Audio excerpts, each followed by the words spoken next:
Tuhan bersamamu dan bersama rohmu. Inilah Injil suci menurut Yohanes. Dimuliakanlah Tuhan. Di rumah ibadat di Kapernaum, Yesus berkata kepada orang banyak, "Akulah roti hidup. Barang siapa datang kepadaku, ia tidak akan lapar lagi, dan barang siapa percaya kepadaku, ia tidak akan haus lagi. Tetapi aku telah berkata kepadamu, sungguh pun kamu telah melihat aku, kamu tidak percaya.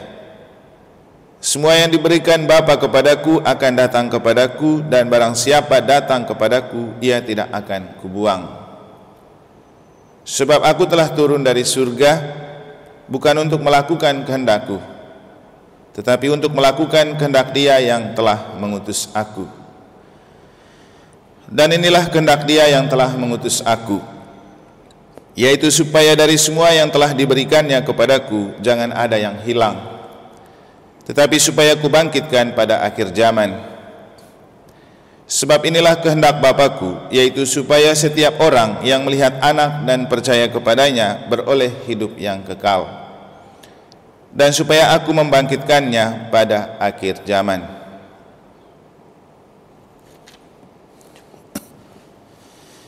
Demikianlah sabda Tuhan. Terpujilah Kristus. Tuhan dan gereja tidak pernah membuang kita. Kita yang sering membuang diri dari hadapan Tuhan dan gereja. Para suster, Bapak Ibu, saudara-saudari, adik-adik dan anak-anak sekalian yang saya kasih dalam Tuhan, itulah makna dari ketika Yesus dalam Injil berbicara tentang barang siapa datang kepadaku, ia tidak akan kubuang. Nah, ada dua hal yang penting dalam hidup kemuridan kita sebagai murid Yesus dan anggota gereja Katolik. Pertama, percaya. Dua, datang. Kita beriman harus datang gereja. Jangan bilang saya Katolik tapi tidak pernah datang gereja, datang bertemu Tuhan. Juga tidak bisa kita datang saja tanpa kita percaya.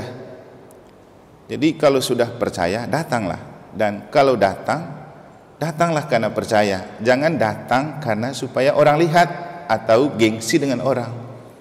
Kalau itu yang kita lakukan, maka yang terjadi adalah tunggu ada kenalan kita berkat nikah baru kita ke gereja. Bukan karena beriman tapi tidak enak sama keluarga yang mengundang. Tapi kalau karena percaya, setiap kali dengar ada misa pasti dia datang. Dan orang yang datang tidak mungkin dibuang. Yang ada kita selalu membuang muka dan membuang diri dari hadapan Tuhan dan gereja. Injil hari ini memang sangat aktual dan relevan kalau dimaknai dalam konteks kematian. Tetapi kamu bisa mendengarnya di khotbah waktu penguburan orang mati tadi. Yang ingin saya mau maknai untuk kita adalah bagaimana kita menempatkan diri sebagai orang yang tidak pernah dibuang oleh Tuhan dan gereja. Bahkan Tuhan itu membuat orang terbuang itu menjadi berharga. Jangan lupa Yesus itu dibuang oleh orang-orang di Nazaret. Yesus juga dibuang oleh orang-orang Yahudi, tapi dia bilang batu yang dibuang akan menjadi batu sendi. Kemudian Yesus menjadi orang yang sangat hebat dari Nazaret. Dia yang ditolak di kampungnya dan dibuang dari kampungnya. Yesus juga dibuang oleh orang Yahudi dengan menyalibkan dan membunuh dia. Tapi kemudian kita lihat seluruh dunia percaya kepada Yesus, tapi belum tentu semua orang percaya kepada orang Yahudi, apalagi dengan perang sekarang kan. Demikian juga dengan hidup kita. Kadang-kadang dunia membuang kita, membuang muka dengan kita, tapi Tuhan tidak pernah membuang muka dan tidak pernah membuang kita. Justru Tuhan akan mengubah kita menjadi batu sendi, berguna untuk Tuhan dan gereja.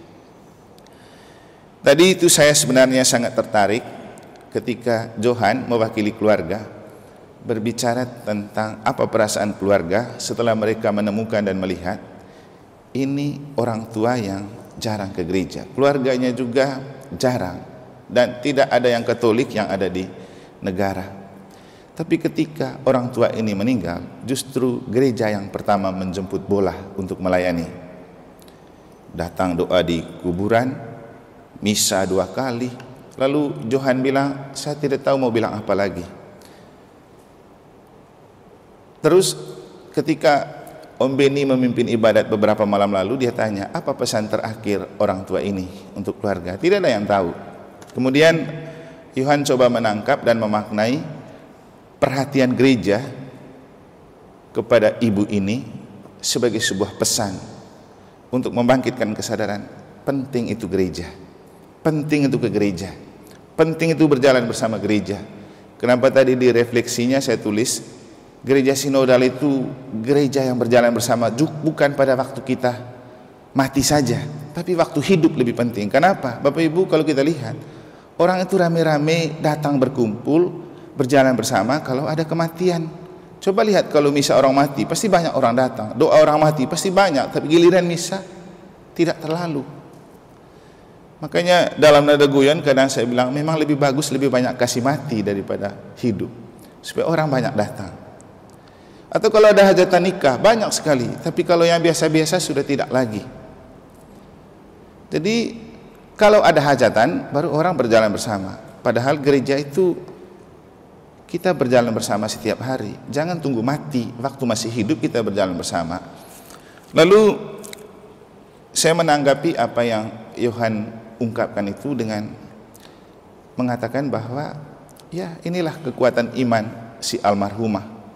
Memang dia karena usianya sudah 92 tahun ya, memang dia jarang ke gereja, tapi hatinya untuk Tuhan dan gereja. Saya yakin sebelum dia mati dia berdoa, Tuhan semoga saya tetap didoakan sebagai orang Katolik. Hal yang kemudian menggerakkan saya, menggerakkan anggota lingkungan, menggerakkan orang-orang yang tergerak untuk ikut doa dan misa. Walaupun dia tidak punya keluarga yang Katolik di negara ini, yang datang itu dari Surabaya dan dari tempat lain yang Katolik.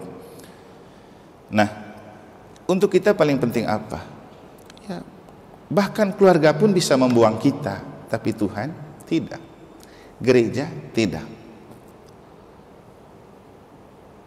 Jadi ketika kita mati, Tuhan tidak membuang. Gereja juga tidak membuang kita. Betapa besarnya belas kasihan Tuhan kepada kita dan gereja. Kepada juga belas kasihan Tuhan lewat gereja.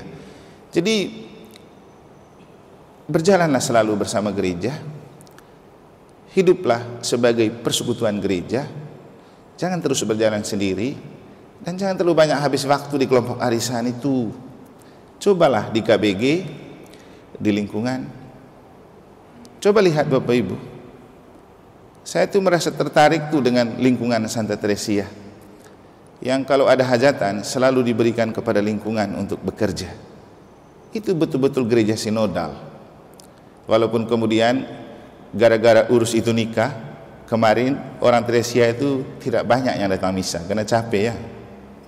Orang itu kalau lelah datang kepada Tuhan, bukan hilang, karena Tuhan bilang, datanglah kepadaku kalian yang letih memikul beban berat, aku akan memberikan rasa lega kepadamu. Seperti yang saya katakan kemarin, kenapa semakin banyak melayani? Kalau saya pribadi merasa tidak lelah. Kenapa? Roti hidup itu modal untuk selalu menguatkan, membangkitkan tenaga. Jadi ketika kita lelah, mari kita datang kepada roti hidup, karena itu roh yang diberikan untuk terus membangkitkan semangat kita dalam bekerja dan melayani, dan kita tidak akan pernah lelah karena roh Tuhan yang bekerja di dalam diri kita. Jadi jangan membuang diri dari hadapan Tuhan dan gereja, karena Tuhan dan gereja tidak pernah membuang kita. Bapak Ibu, saudara-saudari yang saya kasih dalam Tuhan, dalam bacaan pertama kita menemukan Stefanus yang sudah dibunuh itu dibuang. Paulus adalah orang yang paling tidak peduli dengan Stefanus yang dibunuh. Dia sibuk kejar dan bunuh pengikut Kristus. Tapi apa yang terjadi? Justru karena itu Saulus bertobat jadi Paulus. Kalau saja Tuhan ini tidak baik, Ngapain dia ambil lagi manusia seperti Saulus? Tapi itulah, dunia mungkin membenci Saulus karena sikapnya, tapi yang terbuang itu yang diambil oleh Allah. Kita juga seperti itu. Ketika menjadi pengurus KBG, pengurus lingkungan, DPP, orang lain mungkin semua pada menolak dan tidak mau. Ya, orang-orang seperti Ibu Angel ini kan orang pilih karena mereka membuang diri dari mau jadi kaling kan. Karena mereka menganggap dengan Ibu Angel jadi kaling, gampanglah mereka atur. Jadi sebenarnya yang dibuang ya, tapi oleh Tuhan diubah menjadi batu sendi. Maka jangan takut dibuang oleh manusia, tapi yang perlu kita takuti kalau kita itu membuang diri dari hadapan Tuhan dan gereja. Siapa yang datang kepadaku, tidak akan kubuang. Gitu kata Yesus. Nah, inilah yang membuat saya tidak membuang Ibu Elizabeth, walaupun dia jarang ke gereja atau keluarganya tidak merekomendasikan dia ke gereja. Kenapa? Kata Yesus ini, kalau kamu datang kepadaku, tidak akan kubuang. Begitu keluarganya telepon minta untuk dilayani secara Katolik, tidak mungkin saya membuang. Jadi inilah Tuhan dan gereja. Bapak Ibu, kalau mau tidak terus terbuang, datanglah. Itu paling penting.